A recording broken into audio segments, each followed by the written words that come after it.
جو 1989 کی بات ہے کہ اسامہ بن لادن نے $10 ملین بھیجا تھا ایک فوجی جنرل کو، اور اس فوجی جنرل نے اسامہ بن لادن کو نواز شریف سے ملایا اور کہا کہ یہ ہماری مدد کر رہا ہے۔ اور یہ بھی میں آپ کو کہہ سکتی ہوں کہ اسامہ بن لادن 1989 میں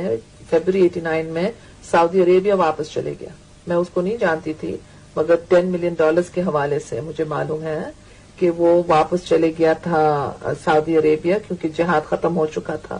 پھر اس کو ہمارے فوجی جنرل نے واپس بلایا کہ جہاد اب تک جاری ہے، کیونکہ پاکستان کے اندر ایک مسلمان عورت نے حکومت سنبھالی ہے، اور جب تک مسلمان عورت کی حکومت ہوگی تو پھر پاکستان کے اندر اسلام خطرے میں ہوگا، اور پھر اس خطرے سے بچانے کے لیے اور ان کی حکومت کو ختم کرنے کے لیے ہمیں پیسوں کی ضرورت ہے۔ اور وہ پیسے پھر لیے گئے، کئی میٹنگز ہوئے پروونشل منسٹرز کے ساتھ، اور اس کے بعد یہ نو کانفیڈنس موو 1989 کی اسمبلی میں ہوا، جو ڈیفیٹ ہوا، مگر ایک فوجی جنرل تھا جس کا نام میں اس وقت نہیں لینے چاہتی ہوں، جس نے بن لادن کو واپس بلایا۔ یہ 89 کی بات تھی۔ پھر 1990 میں یہی فوجی ٹولہ تھا جن کو میں جہادی جنرلز کہتی ہوں، جنہوں نے بن لادن کو کہا کہ تم سعودی عربیہ کے بادشاہ کو کہو کہ وہ امریکی افواج مت لے، وہ کہیں کہ جو افغان مہاجرین ہیں وہ آ کر کے سعودی عربیہ کا دفاع کریں گے۔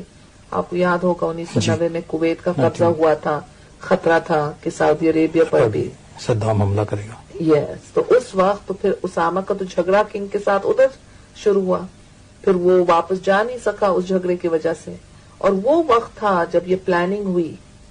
90 اور 93 کے درمیان کہ ہم ابھی امریکہ کے خلاف کام کریں گے، اور پہلے اٹیک ورلڈ ٹریڈ سینٹر کے اوپر ہوا،